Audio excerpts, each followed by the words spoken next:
الحمد لله نحمده ونستعينه ونستغفره ونعوذ بالله من شرور أنفسنا ومن سيئات أعمالنا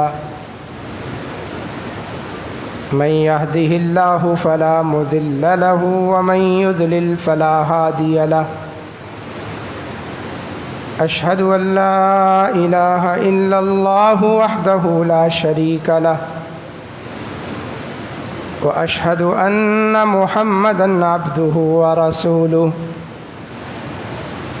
أما بعد فإن أصدق الكلام كلام الله وأحسن الهدي هدي محمد صلى الله عليه وسلم وشر الأمور محدثاتها فإن كل محدثة بدعة وكل بدعة ضلالة وكل ضلالة في النار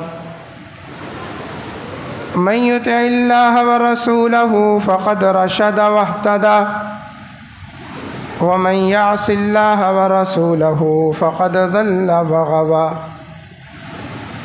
سبحانك لا علم لنا إلا ما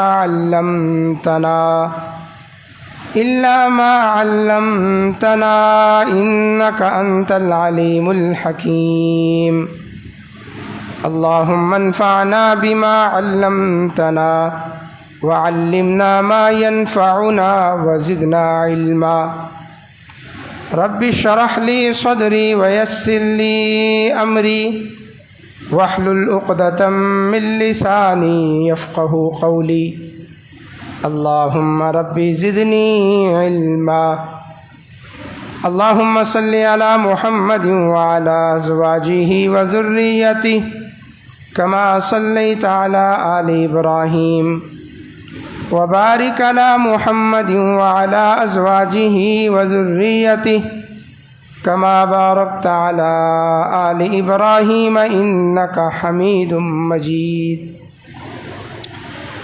أما بعد فأعوذ بالله السميع العليم من الشيطان الرجيم من همزه ونفخه ونفثه يا أيها الذين آمنوا إن جاءكم فاسق بنبأ فتبينوا أن تصيبوا قوما بجهالة فتصبحوا على ما فعلتم نادمين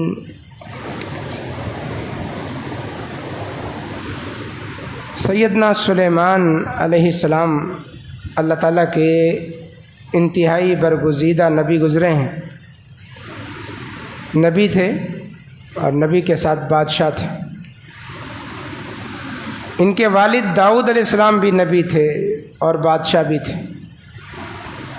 نبوت کے ساتھ ساتھ اللہ تعالیٰ نے ان کو اقتدار دیا تھا، اختیار دیا تھا. ان کی سطوت تھی، ان کی حکومت تھی، ایسی حکومت کہ آج تک ویسی حکومت اللہ نے کسی کو نہیں دی. سیدنا سلیمان علیہ السلام کے حکم پر ہوائیں چلتی تھیں،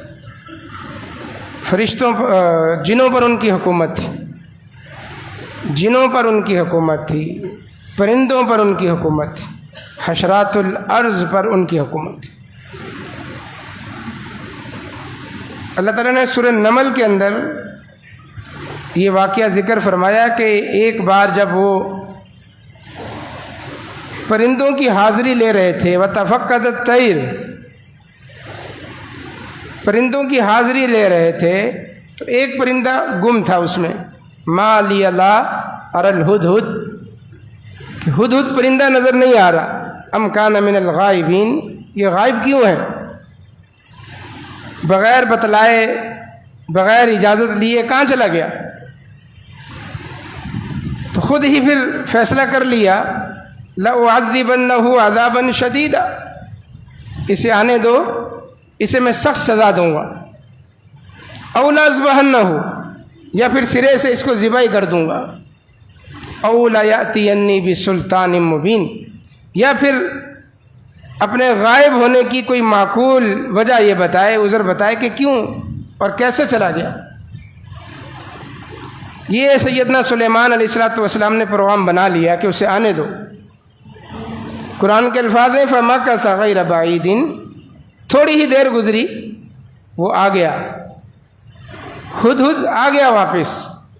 فقال، اور آ کر کہنے لگا احطت بما لم تحط به، میں آپ کے پاس وہ خبر لایا ہوں جس کا آپ کو پتہ نہیں۔ آپ اللہ کے نبی ہیں، آپ بادشاہ ہیں، صاحب اختیار اقتدار ہے، لیکن آپ کو اس بات کا علم ہی نہیں جو میں لایا ہوں۔ وَجِئْتُكَ مِن سَبَإٍ بِنَبَإٍ یقین، میں ملک سبا سے ایک یقینی خبر لے کر آیا۔ اب وہ بولتا چلا گیا، سلیمان علیہ السلام سن رہے تھے اس کی بات۔ کہنے لگا انی وجدت امرأۃ تملکہم، میں نے اس ملک میں دیکھا سبا میں کہ ان کی بادشاہ ایک عورت ہے، وَأُوتِیَتْ مِن كُلِّ شَيْءٍ، اور اس ملک کو اللہ نے ہر چیز سے نوازا ہے، ان کے پاس ہر چیز ہے، کسی چیز کی کمی نہیں ہے۔ وَلَهَا عَرْشٌ عَظِيمٌ، اور اس ملکہ کا جس کا نام بلقیس ہے ایک بہت بڑا تخت ہے، عرش ہے اس کا جس پر وہ بیٹھتی۔ وجدتها وقومها يسجدون للشمس من دون اللہ، میں نے دیکھا کہ وہ ملکہ اور اس کی رعایا ساری کی ساری اللہ کو چھوڑ کر سورج کی پجاری ہے۔ یہ اس کے الفاظ تھے حدود کے۔ پھر خود ہی کہنے لگا کہ ان کو اللہ کو سجدہ کرنا چاہیے۔ حیرت ہے، تعجب ہے، افسوس ہے، تف ہے کہ اللہ جو دانے کو پھاڑ کر کومپل نکال کے اسے تناور پودا یا درخت بناتا ہے اور انسان کو رزق پھل خوراک مہیا کرتا ہے، اللہ کو چھوڑ کر وہ سورج کے پجاری ہیں۔ یہ ساری باتیں حدود نے آ کر بیان کی۔ سلیمان علیہ السلام واقعتاً اس سے بے خبر تھے۔ اللہ تبارک و تعالیٰ نے مکمل اختیار تو دیا تھا، اقتدار تو دیا تھا، لیکن ایک کمی رکھی ہوئی تھی، ایک کمی موجود تھی کہ ان کے پاس غیب کا علم نہیں تھا۔ اتنا علم جو اللہ بتا دے اتنا نبیوں کے پاس علم ہوتا ہے، اللہ نہ بتائے نبیوں کو پتہ نہیں چلتا۔ 2000 کلومیٹر دور ملک سبا ہے جہاں پر باقاعدہ حکومت قائم ہے، سلطنت ہے، لوگ ہیں، معاشرہ ہے، اور بہترین قسم کے لوگ رہتے ہیں، متمول ہیں، کوئی پریشانی نہیں، خوشحالی ہی خوشحالی۔ اور سلیمان علیہ السلام کو پتہ نہیں۔ ایک پرندہ یہ خبر لایا ہے۔ اب سلیمان علیہ السلام کے الفاظ سنیں کہ انہوں نے کیا آگے سے جواب دیا جو مدعا ہے بیان کرنے کا۔ قال سننظر، سلیمان علیہ السلام نے کہا کہ ابھی دیکھ لیتے ہیں، ابھی دیکھ لیتے ہیں۔ اصدقت، کہ تیری یہ خبر سچی ہے، ام کنت من الکاذبین، یا تو جھوٹوں میں سے ہے، ابھی پتہ چل جاتا ہے۔ یعنی سلیمان علیہ السلام نے فوراً ہی اس خبر پر ریئیکشن نہیں دکھایا، رد عمل کا اظہار نہیں کیا۔ خبر سنی، کہا جب تک اس کی تصدیق نہیں ہو جاتی، تحقیق نہیں ہو جاتی، ہم کچھ بھی نہیں کر سکتے۔ سننظر، ابھی دیکھ لیتے ہیں۔ ایک پرندے کی بات کی، انہوں نے پھر تحقیق کروائی۔ ایک پرندہ خبر لایا ہے اور تحقیق کے لیے اسی پرندے کا انتخاب کیا کہ اذهب بکتابی ھذا فألقہ الیہم ثم تول عنہم فانظر ماذا یرجعون۔ ایک باقاعدہ خط لکھا اور اس خط کو اس حدود کے حوالے کیا، یہ میرا خط لے جاؤ اور وہاں ان کی جو ملکہ ہے اس کے سامنے خط پھینک دینا، اور پھر سائڈ پہ ہو جانا، دیکھنا کہ وہ کیا جواب دیتے ہیں۔ تحقیق کروائی۔ اب یہ نہیں سوچا کہ یہ پرندہ اتنی دور سے اڑ کے آیا، 2000 کلومیٹر خبر لایا ہے، دوبارہ بھیجا اس کو 2000 کلومیٹر، جاؤ اڑ کر جاؤ دوبارہ، تحقیق لازم ہے اس خبر کی، جاؤ۔ وہ پرندہ دوبارہ اڑا، وہ گیا اور ملکہ کے سامنے وہ خط پھینک دیا۔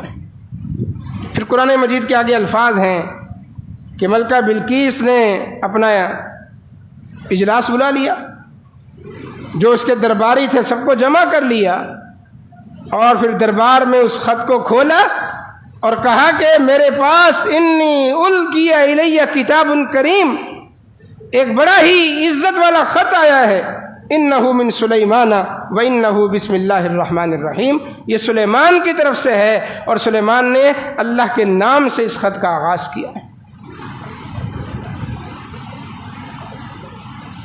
اس کا مطلب یہ ہے کہ ہمارے پاس جو بھی خبر آئے، دین کی ہو، دنیا کی ہو، سیاست کی ہو، معاشیات کی ہو، معیشت کی ہو، کوئی خوشی کی خبر ہو، کچھ غمی کی خبر ہو، فوراً اس پر رد عمل کا اظہار کرنے کے بجائے اس خبر کی تحقیق پہلے کر لیں، اس خبر کی تحقیق کر لیں۔ اللہ تعالیٰ نے قرآن مجید میں فرمایا یا ایھا الذین آمنوا ان جاءکم فاسق بنبأ فتبینوا، خاص طور پر جب کوئی فاسق آدمی، نافرمان آدمی، کبیرہ گناہ کا ارتکاب کرنے والا آدمی، کبیرہ گناہ کے ارتکاب کرنے والے کو فاسق کہا جاتا ہے، جب کوئی فاسق آدمی تمہارے پاس خبر لائے فتبینوا، ایمان والو اس خبر کی تحقیق کر لو، ان تصیبوا قوم بجہالۃ فتصبحوا علی ما فعلتم نادمین، ایسا نہ ہو کہ پہلے تم رد عمل دکھا دو، اس خبر پر ایکشن لے لو، قدم اٹھا لو، اور بعد میں پتہ چلے کہ یہ خبر ہی جھوٹی تھی، فتصبحوا علی ما فعلتم نادمین، بعد میں پچھتاؤ گے، افسوس کرو گے، ہاتھ ملو گے، لیکن بعد میں پچھتانے سے کچھ بھی فائدہ نہیں ہوگا۔ خبر کی پہلے تحقیق کر لو۔ موجودہ دور جو ہے وہ میڈیا کا دور ہے، سوشل میڈیا کا دور ہے، انٹرنیٹ کا دور ہے، اور انٹرنیٹ ماں ہے، آگے یوٹیوب، فیس بک، واٹس ایپ، انسٹاگرام، یہ اس کی اولادیں ہیں۔ اب خبر پھیلتی ہے ہمارے پاس منٹوں سیکنڈوں میں، اس قدر اس نیٹ جال کو کہتے ہیں نا، اس جال نے ایسا جکڑ لیا ہے ہمیں کہ اگر نیٹ نہ چلے، اس کے سگنل نہ آئے، ہم مرجھا جاتے ہیں۔ نیٹ نہیں چل رہا، آج پریشانی ہے، ایسی پریشانی کہ پتہ نہیں کیا ہو جائے گا، نیٹ نہیں چل رہا، سگنل نہیں آ رہا۔ میں نے ابھی تک اپنا یوٹیوب نہیں کھولا، ابھی تک فیس بک پہ نہیں دیکھا، ابھی تک میں نے واٹس ایپ پہ میسج چیک نہیں کیے، نیٹ نہیں آ رہا، سگنل نہیں آ رہا، پریشانی ہے، پسینے سے شراب ہو رہا ہے، انسان بے چینی ہے۔ اور پھر اس میں جو خبریں ہیں پوسٹوں کی شکل میں، اس میں جو خبریں ملکی حالات کی شکل میں، اس میں جو خبریں سیاستدانوں کے تعلق سے، اس کو فارورڈ کر، اس کو فارورڈ کر، اس کو فارورڈ۔ اللہ کہہ رہا ہے تحقیق کر لو، خبر کی تحقیق لازمی ہے، جس سے بھی متعلق ہو، جب تک آپ کے پاس اس کی تصدیق نہیں ہے، آپ کو اختیار ہی نہیں ہے کہ آپ اس خبر کو آگے فارورڈ کریں۔ کتنی پوسٹیں ہم روزانہ دن کے اندر، رات کے اندر فارورڈ کر دیتے ہیں، اور کیا ان پوسٹوں کی، ان خبروں کی ہمارے پاس تحقیق ہے کہ یہ سچی ہیں؟ کسی کی شخصیت کے متعلق ہے، کسی کے کاروبار سے متعلق ہے، کسی کی نجی زندگی سے متعلق ہے، کسی کی فیملی سے متعلق ہے، یہ ساری خبریں ہیں، اور اس میں کسی کی عزت پامال ہو رہی ہے، کسی کی ناک کٹ رہی ہے، کسی کی عزت اچھالی جا رہی ہے۔ ان خبروں کے سارے برے اثرات ہم ان سے واقف ہیں، لیکن مجال ہے کہ ہم نے خبر کی ہی تحقیق کی ہو۔ اور میڈیا ایسا دلال بنا ہوا ہے شیطان کا کہ میڈیا آپ کھول کر بیٹھے تو آپ کو 100% جھوٹی خبریں ملیں گی، 100%۔ چند ایک ہیں میڈیا چینل والے جو صحیح خبر دیں گے آپ کو، اکثر جھوٹ ہے۔ شیطان کے کارندے بنے ہوئے ہیں، شیطان نے لگامیں ڈال کر ان کو خرید لیا ہے، اور وہ شیطان کا ایجنڈا پورا کر رہے ہیں۔ ہر بات کی تحقیق لازم ہو۔ اگر اس کا خاص طور پر خبر کا تعلق، اس پوسٹ کا تعلق دین سے ہے، تو پھر اور زیادہ چکنا ہونے کی ضرورت ہے۔ اس کا تعلق ملک کے ساتھ ہے، سیاست کے ساتھ ہے، تب بھی چکنا ہونے کی ضرورت ہے۔ خبر آئے گی آپ کے پاس، وہ پوسٹ کی شکل میں ہوگی، وہ ٹیکسٹ کی شکل میں ہوگی، دین سے متعلق ہے، عمل سے متعلق ہے، اللہ کے نبی کے فرمان سے متعلق ہے، قرآن کی آیت سے متعلق ہے۔ جب تک آپ اس کی تحقیق نہیں کر لیتے، یقین نہیں کر لیتے کہ قرآن کی آیت ہے، اس کا ترجمہ بھی سیم اسی طرح ہے، تب تک آپ کو اختیار نہیں ہے کہ آپ آگے فارورڈ کریں۔ بتائیں کتنی پوسٹوں کی آپ تحقیق کرتے ہیں روزانہ، کتنی باتیں سن کر آپ دیکھتے ہیں کہ جو حوالہ لکھا ہے وہ موجود ہے کہ نہیں. اللہ اکبر. شیطان نے کس گھورک دھندے کے اندر ہمیں مبتلا کر دیا. جھوٹی خبریں، جھوٹی سچی خبریں، جھوٹی سچی پوسٹیں، جھوٹی سچی باتیں دن میں کتنی ہم پھیلا رہے ہیں. تو سوشل میڈیا کے تعلق سے خاص طور پر احتیاط کی ضرورت ہے. اب یہ مت دیکھیں کہ یہ کس مکتبہ فکر سے آئی ہے. یہ بات کرنے والا کون ہے؟ سفید داڑھی ہے، لال داڑھی ہے. بات کرنے والا کون ہے؟ کالی پگڑی ہے، سفید کپڑی ہے. اس نے کیسا لباس پہنا ہوا ہے؟ یہ دیکھیں کہ جو بات بیان کر رہا ہے وہ بات کتنی سچی ہے. کہتے ہیں کہ دیتے ہیں دھوکہ یہ بازیگر کھلا. یہ بازیگر ہے سارے، دین کے نام پر دے رہے ہو یا سیاست کے نام پر دے رہے ہو، کھلم کھلا دھوکہ ہے. صرف 2 مثالیں میں پیش کرتا ہوں. اس سے آپ خود سمجھ لیں کہ آپ کا دین، آپ کا دامن کتنا محفوظ ہے. دین کتنا محفوظ ہے اور آپ کا دامن کتنا محفوظ ہے. یہ پوسٹ چلتی ہے جی کہ نبی اکرم صلی اللہ علیہ وسلم نے فرمایا، کیا فرمایا؟ کہ عاجزی اختیار کرو، تواضع اختیار کرو. اگر عاجزی اختیار کرنے سے، تواضع اختیار کرنے سے تمہاری عزت میں کمی ہو جائے تو قیامت کے دن آ کر مجھ سے لے لینا. نیچے لکھا صحیح مسلم حدیث نمبر 784. صحیح مسلم حدیث نمبر عام آدمی جس کو پتہ نہیں ہے کہ صحیح مسلم کیا چیز ہے، بس اتنا پتہ ہے کہ حدیث کی کتاب ہے، بس اس نے دیکھا کہ حوالہ صحیح مسلم کا ہے، فوراً آگے فارورڈ کر دوڑا دو. یہ بدترین مثال ہے اللہ اور اس کے رسول پر جھوٹ بولنے کی. اور جتنے لوگ اس کو آگے فارورڈ کرتے ہیں اس جھوٹ میں برابر کا حصہ ڈال رہے ہیں، برابر کا حصہ. اب آپ صحیح مسلم کھول لیں، حدیث نمبر 784 دیکھیں، ہے ہی نہیں، ہے ہی نہیں. حدیث نمبر 784 کیا پوری صحیح مسلم میں یہ حدیث نہیں.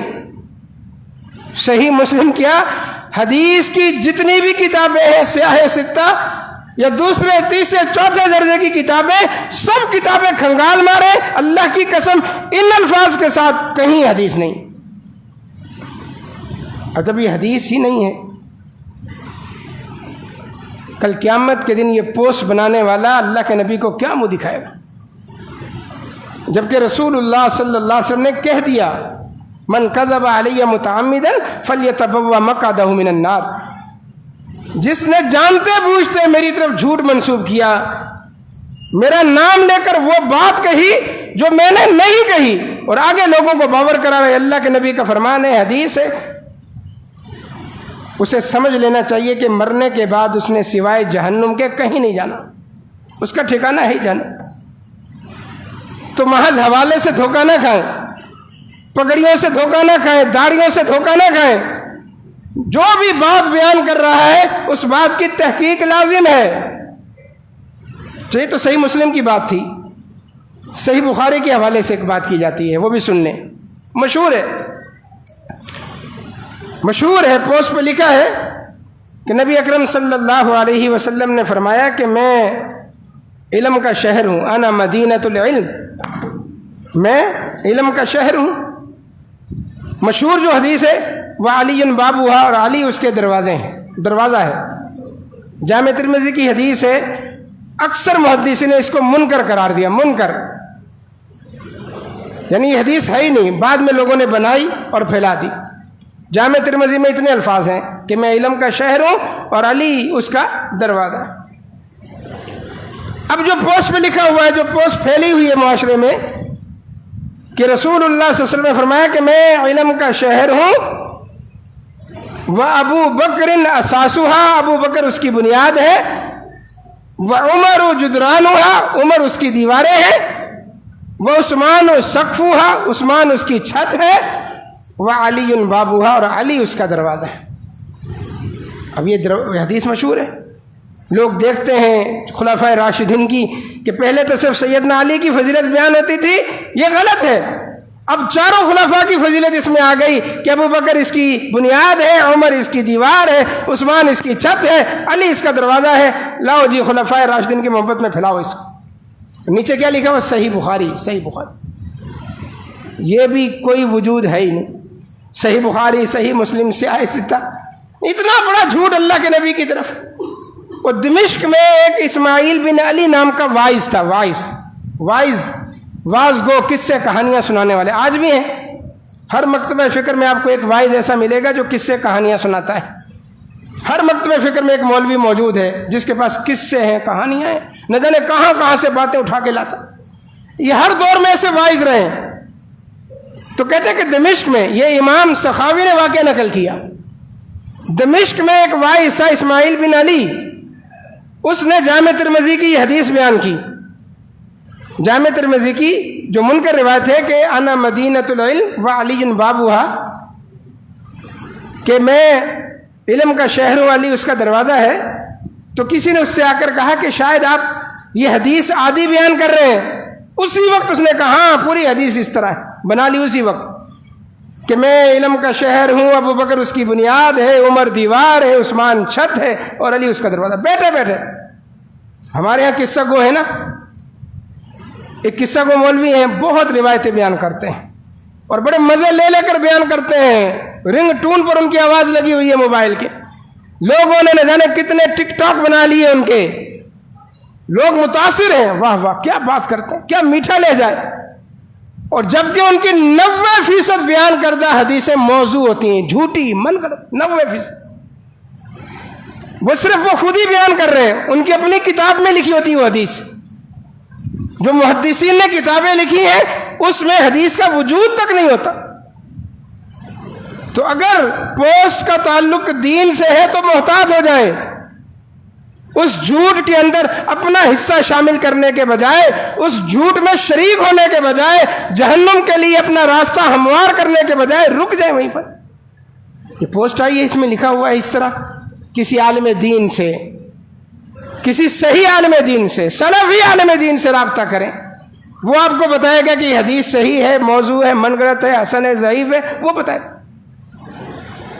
اور اگر اس پوسٹ کا تعلق دنیا کے ساتھ ہے، اگر دنیا کے ساتھ ہے، کسی کی نجی زندگی سے متعلق ہے، جیسے آج کل آ رہی ہیں پوسٹیں، سیاستدان لگے ہوئے ہیں، یعنی کیسا زمانہ آ گیا ہے کہ اسٹیج پہ چڑھ کر کوئی کسی کی ماں کو گالی دے رہا ہے، کوئی کسی کی بہن کو گالی دے رہا ہے، ایک دوسرے کو بدشکلا کہہ رہے ہیں، ایک دوسرے کو الفاظ ادا نہیں کر سکتا اس ممبر کے تقدس کی وجہ سے. ایسے ایسے برے یہ سیاستدان، اور پڑھے لکھے، گاؤں گوٹ کے نہیں، باہر سے پڑھ کے، آکسفورڈ کے پڑھے ہوئے ہیں، وہ ایک دوسرے کو گالیاں دے رہی ہیں، ننگے گالیاں. اور ویڈیو لیک ہو رہی ہیں، لوگوں کی نجی زندگی کی ویڈیو لیک ہو رہی ہیں. اللہ اکبر. ابھی عامر لیاقت کی آپ نے ویڈیو دیکھی، آ گیا تو میں نام تو نہیں لینا چاہتا اس لیے کہ میں نے اس وقت کہا تھا، یہ فیس بک پہ موجود ہے، جب اس نے تیسری شادی کی تھی اور اپنی نئی نویلی دلہن کو لے کر گھومتا پھر رہا تھا اور ٹک ٹاک بنا رہا تھا. اس وقت میں نے لکھا تھا، موجود ہے، کہ لوگوں کو سمجھانا مشکل تھا کہ دیوس کس کو کہتے ہیں. اب ہم آسانی سے کہہ سکتے ہیں، جس نے دیوس دیکھنا ہو عامر لیاقت کو دیکھ لیں، دیوس کی یہی تعریف.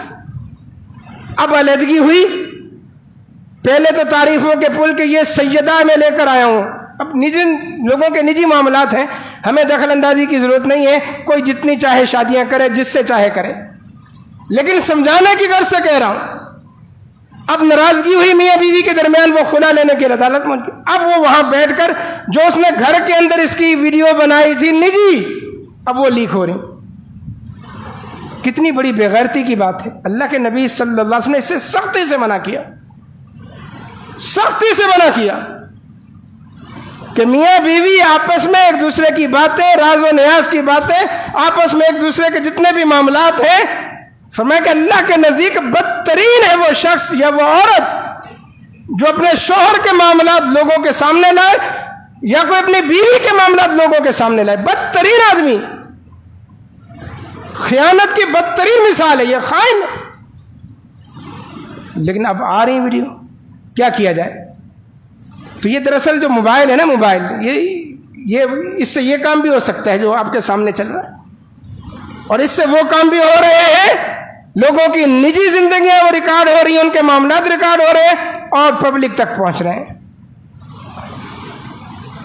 تو اگر کسی پوسٹ کا تعلق کسی کی نجی زندگی سے، آپ کے پاس پوسٹ آ گئی، آپ کے پاس آڈیو آ گئی، آپ کے پاس ویڈیو آ گئی، آپ کے پاس کلپ آ گیا، تو اب ان انگلیوں کو حرکت نہ دیں کہ مزے لینے کے لیے دھڑ دھڑ فارورڈ کریں اس کو. یہ انگلیاں اللہ نے قرآن مجید میں فرمایا. سورہ یاسین کے اندر اکثر لوگ سورہ یاسین کی تلاوت کرتے ہیں صبح کے وقت اور سمجھتے ہیں کہ جس نے سورہ یاسین نہیں پڑھی اس کا دن بے برکتہ گزرے گا. یہ برکت کے لیے پڑھتے ہیں لوگ. یہ قرآن مجید میں دیکھ رہے ہیں درمیان میں آپ کو کچھ صفحے میلے نظر آنے پڑے ہوئے. یہ جو میلے صفحے یہاں سے کھولیں گے نا تو اس میں سورہ یاسین ہی نکلے گی. اتنا لوگوں نے سورہ یاسین کو پڑھا ہے، باقی قرآن کو نہ آگے سے کھولتے نہ پیچھے سے کھولتے، سورہ یاسین پڑھتے ہیں. جبکہ سورہ یاسین کی فضیلت کی ایک روایت بھی درست نہیں. قرآن کی سورت ہے، ایک روایت بھی فضیلت کی درست نہیں ہے. جتنی بھی فضیلت کی روایتیں ہیں یا تو ضعیف ہے یا پھر موضوع ہے. باقی قرآن مجید کی سورت ہے، ہر لفظ پر 10 نیکیاں ملیں گی. آپ پڑھیں، آپ کی مرضی ہے، آپ کا دل چاہتا آپ پڑھیں، لیکن الگ سے کوئی فضیلت نہیں. اس سورہ یاسین میں لکھا ہے الیوم نختم علی افواہہم، الیوم آج کے دن یعنی قیامت کے دن، نختم علی افواہہم تمہارے منہ اللہ بند کر دے گا، سیل کر دے گا، منہوں کو مہر لگ جائے گی. وَتُكَلِّمُنَا أَيْدِيهِمْ ہمیں بات کریں گی ہم سے تمہارے ہاتھ. اب بتائیں کہ یہ انگلیاں جو چل رہی ہیں نا یہ وہی ہیں. شاید پہلے اس کی یہ تفسیر اتنی ہمیں سمجھ میں نہ آتی ہو، لیکن اب دیکھ لیں اس انگلیوں کا جتنا استعمال ہم کر رہے ہیں، یہ انگوٹھا اور یہ انگلی جو مسلسل چل رہی ہے، فارورڈ کر رہی ہے، دیکھ رہی ہے. تُكَلِّمُنَا أَيْدِيهِمْ تمہارے ہاتھ ہم سے بات کریں گے، یہ انگلیاں بتائیں گی. اس لیے اللہ کے نبی صلی اللہ علیہ وسلم نے بطور خاص سیدہ یسیرہ رضی اللہ تعالیٰ عنہ صحابیہ تھیں، ان سے کہا کہ اپنے ہاتھوں پر اللہ کا ذکر کیا کرو، شمار کیا کرو، ہاتھوں انگلیوں پر، ان پوروں پر گرو، سبحان اللہ، الحمدللہ، لا الہ الا اللہ، جتنے بھی ذکر اذکار ہے فرمائے ان انگلیوں پر گنو. فإنہن مسئولات اللہ ان سے پوچھے گا. اونٹ کی ہڈی کی تسبیح آپ کے ساتھ نہیں جائے گی، زمرد کے موتیوں کی تسبیح آپ کے ساتھ دفن نہیں ہوگی. کہیں سے بھی لے لیں، کوئی کتنی مہنگی تسبیح ہو، اس کے دانے آپ سونے کے بنوا لیں، چاندی کے بنوا لیں، اسلام میں تسبیح نہیں ہے. یہ تسبیح منافق لوگوں کے ہاتھ میں ہوتی ہے، معاف کیجئے گا. امام البانی رحمہ اللہ نے اس کو صوفیوں کی نشانی قرار دیا. صوفی جو اسلام سے متصادم، اسلام کے بالمقابل بالکل ایک الگ مذہب ہے، طریقت جس کو کہتے ہیں، صوفیت کہتے ہیں، یہ تسبیح ان کی ایجاد ہے اور ریاکاروں کی نشانی ہے. آپ اللہ کا ذکر کریں. اللہ کا ذکر تو مخفی کیا جاتا ہے، اور مخفی ذکر کرنے والے کو اللہ تعالیٰ اپنے عرش کے سائے میں جگہ دے گا.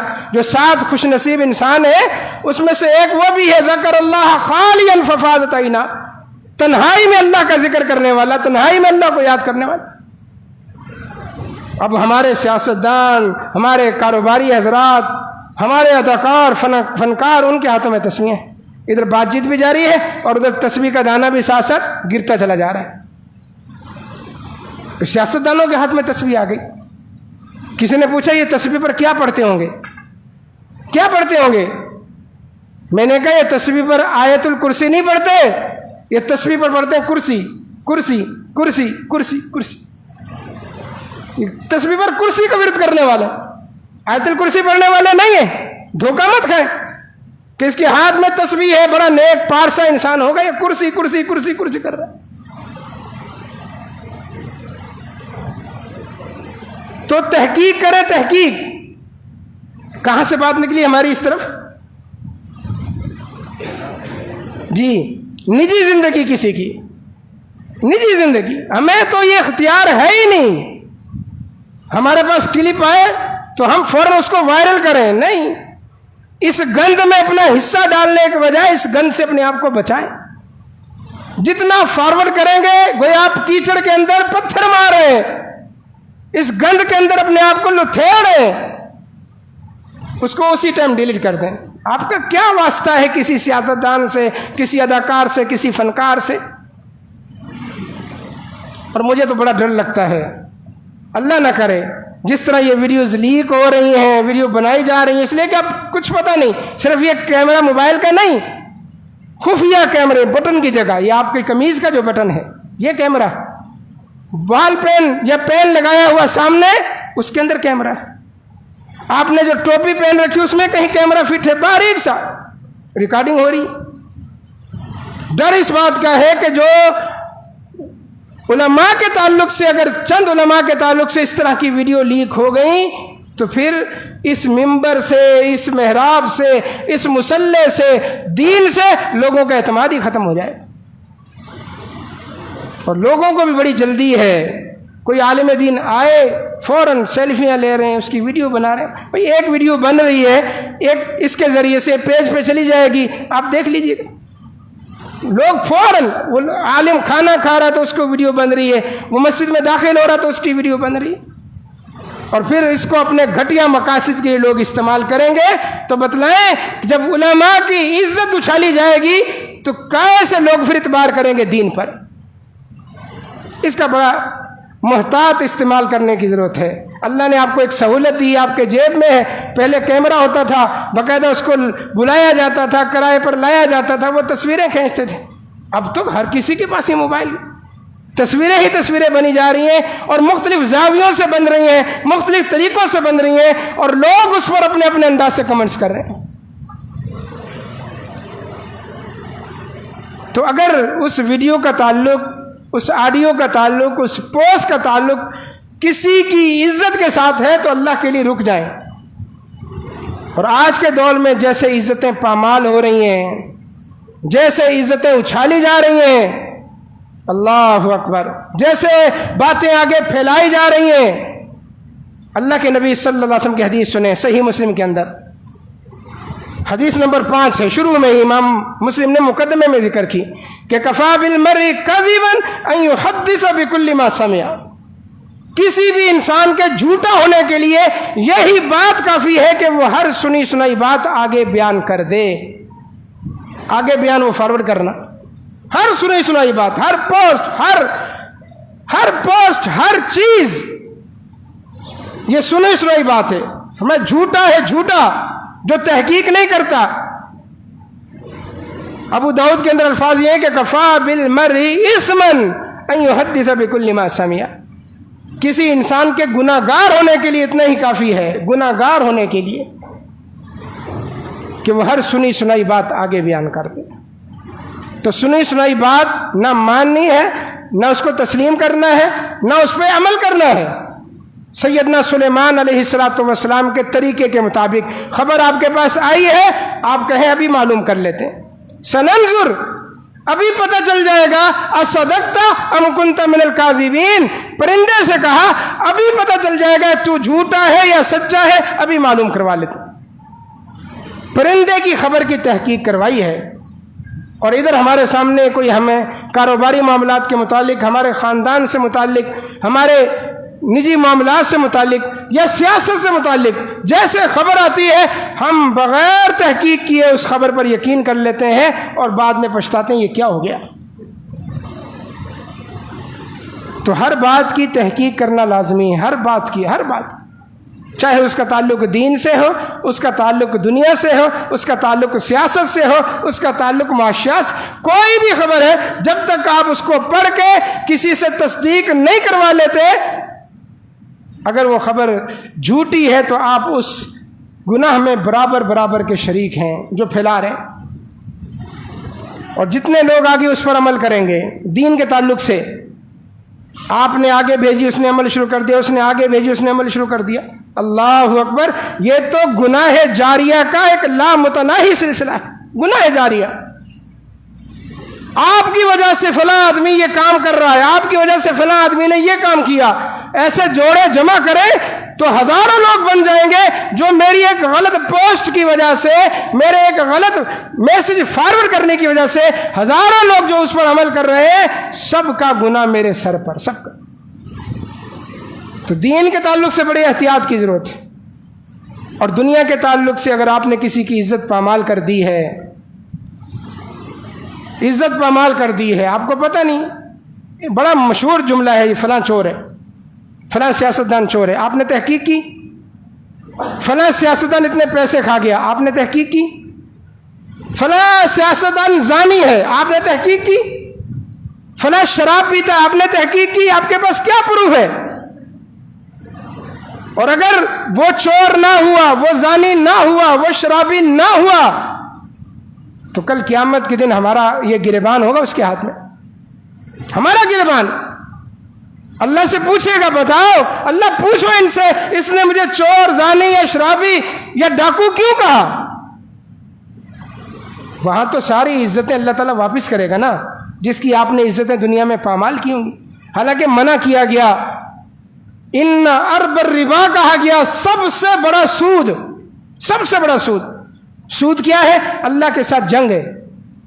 فرمایا جو سود کھا رہا ہے وہ یہ سمجھ لے کہ وہ ہتھیار اٹھا کر اللہ کے سامنے کھڑا ہے، اللہ کو دعوت دے رہا ہے، اللہ کو چیلنج کر رہا ہے کہ اللہ آ میرے مقابلے میں۔ سود کھانے والا، ان ارب الربا، سب سے بڑا سود۔ فرمایا کسی مسلمان کی عزت پر حملہ کرنا ہے، سب سے بڑا سود۔ اس کی عزت کو پامال کرنا، اس کی عزت کو ملیا میٹ کرنا، یہ سب سے بڑا سود۔ تو میرے بھائی یہ مزے لینے کی چیز نہیں ہے کہ آپ دھڑا دھڑ فارورڈ کر رہے ہیں اور آگے پہنچا رہے ہیں۔ یہ بہت بڑا ایک بھاری وزن ہے، ایک بھاری ذمہ داری ہے آپ پر کہ آپ کے پاس ایک بات آئی ہے اور آپ اس کو اسی وقت ڈیلیٹ کر دیں، دفن کر دیں، ختم کر دیں اس معاملے کو۔ آپ کیوں اس میں حصہ ملا رہے ہیں؟ ہاں اگر بات یقینی ہے، تحقیق ہو چکی ہے، تصدیق ہو چکی ہے، لوگوں کو آگاہ کرنا ہے، آپ نے اس کے شر سے بچانا ہے، تو تحقیق ہونے کے بعد پھر جا کر آپ کو اختیار ہے کہ آپ متعلقہ لوگوں تک وہ بات پہنچائیں۔ لیکن سوشل میڈیا پر سچ لنگڑا رہا ہے اور جھوٹ سر پر دوڑ رہا ہے۔ سچ میں ہمت ہی نہیں ہے کہ وہ کھڑا ہو سکے، سچ لنگڑا لنگڑا کے چل رہا ہے، زخمی ہے، اور جھوٹ سر پر دوڑا بھاگے جا رہا ہے جھوٹ۔ یہ سوشل میڈیا کا عالم ہے۔ تو ہم پر ایک بہت بڑی ذمہ داری ہے کہ ہم ہر بات کی تحقیق کریں بحیثیت مسلمان۔ اللہ تعالیٰ نے ہمیں حکم دیا ہے، اس کے نبی نے ہمیں حکم دیا ہے، دین کے تعلق سے بات آئے گی تو بھی تحقیق کرنی ہے، دنیا کے تعلق سے بات آئے گی تو بھی تحقیق کرنی۔ جب تک مستند بات نہیں ہے، مصدقہ بات نہیں ہے، مصدقہ اطلاع نہیں ہے، آپ اس کو فارورڈ نہیں کر سکتے، ورنہ اس گناہ کے برابر کے آپ شریک ہیں، اس گندگی کے جوہر میں اپنے آپ کو گویا اتار رہے ہیں آپ بھی۔ پھر قیامت کے دن جو ہوگا تو پھر وہ دیکھا جائے گا، جب انگلیاں بولیں گی وَتَشْهَدُ أَرْجُلُهُمْ بِمَا كَانُوا يَكْسِبُونَ، پاؤں گواہی دیں گے کہاں کہاں انسان چل کے گیا، کس کس کے پاس گیا۔ اللہ تبارک و تعالی ہمیں ہر بات کی تحقیق کرنے کی توفیق عطا فرمائے۔ اللہ تبارک و تعالی ہمیں دین سے متعلق بھی تحقیق کرنے کی توفیق عطا فرمائے، دنیا کے متعلق بھی تحقیق کرنے کی توفیق عطا فرمائے۔ ہم جو کام کریں اللہ کی رضا کے لیے کریں، اللہ کی خوشنودی کے لیے کریں، اور کسی کی خوشنودی ہمیں مقصود نہ ہو، نہ دنیا داروں کی، نہ سیاستدانوں کی۔ ہمارے ہیرو، ہمارے آئیڈیل، ہمارے قائد صرف اور صرف محمد الرسول اللہ صلی اللہ علیہ وسلم ہیں۔ بس آپ کی زندگی بے داغ زندگی ہے، 63 سالہ زندگی جھوٹ منافقت سے پاک زندگی ہے، باقی کوئی نہیں دنیا میں۔ آپ کو تو نبوت سے پہلے بھی صادق اور امین کہتے تھے، جب نبوت کا تاج اللہ نے آپ کے سر پہ نہیں رکھا تھا تب بھی میرا نبی صادق تھا، امین تھا۔ اللہ کے نبی کی زندگی کو اپنا آئیڈیل بنائیں، صحابہ کی زندگی پڑھیں، مہاجر صحابہ کی، انصار صحابہ کی، یہ ہمارے ہیرو ہیں۔ باقی ہمارا ہیرو کوئی نہیں، ہمارا کوئی آئیڈیل نہیں ہے۔ ہم اللہ اور اس کے رسول کی خوشنودی حاصل کرنے والے اور اس کے احکامات پر چلنے والے انشاءاللہ بننے کی کوشش کریں۔ اللہ تعالی ہمیں سمجھنے کی، عمل پر ہونے کی توفیق عطا فرمائے۔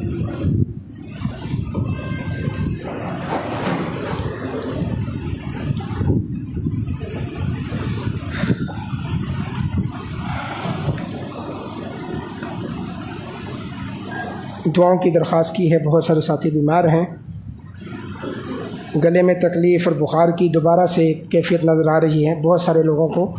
تو جن نے دعا کے لیے کہا ہے اللہ تعالیٰ تمام بیماروں کو شفاء کاملہ عاجلہ عطا فرمائے، اور جنہوں نے مرحومین کے لیے دعا کی درخواست کی ہے اللہ تعالیٰ سب کے مرحومین کو اپنی رحمت میں، جوار رحمت میں جگہ عطا فرمائے۔ ایک اعلان ہے، گرمیوں کی چھٹیوں کو کارآمد بنائیں۔ الاحسان کوچنگ سینٹر میں اسپیشل سمر ووکیشن کورس یہ آپ کے ہی ادارے میں الاحسان کوچنگ سینٹر کے نام سے یہ کورس ہو رہا ہے. یہ باہر آپ کو پرچہ مل جائے گا. تو چھٹیاں آگے آ رہی ہیں گرمیوں کی 2 مہینے کی. اس میں اما پارا کا دوسرا آدھا حصہ جو ہے ترجمے کے ساتھ پڑھایا جائے گا. کمپیوٹر بیسک کورس ہے, انگلش بیسک کورس ہے, کمپیوٹر لیب بھی ہے ماہر اساتذہ کی نگرانی میں. یہ آپ کے علاقے میں آپ کا ادارہ ہے. اپنے بچوں کو اور نوجوان خاص طور پر اس میں آئیں اور اس کورس کو جوائن کریں. ان الحمد للہ نحمده ونستعینه ونستغفره ونعوذ باللہ من شرور انفسنا وسیئات اعمالنا من يهده الله فلا مضل له ومن يضلل فلا هادي له. اشهد ان لا اله الا الله وحده لا شريك له واشهد ان محمدا عبده ورسوله. اللهم انصر من نصر دين محمد صلى الله عليه وسلم واجعلنا منهم واغزل من اعرض عن دين محمد صلى الله عليه وسلم ولا تجعلنا منهم. اللهم اعز الاسلام والمسلمين واذل الشرك والمشركين. اللهم دمر اعداءك اعداء الدين. اللهم احسن عاقبتنا في الامور كلها واجرنا من خزي الدنيا وعذاب الاخره. ربنا آتنا في الدنيا حسنة وفي الآخرة حسنة وقنا عذاب النار. اللهم اشفنا واشف مرضانا ومرضى المسلمين شفاء عاجلة كاملة برحمتك يا أرحم الراحمين.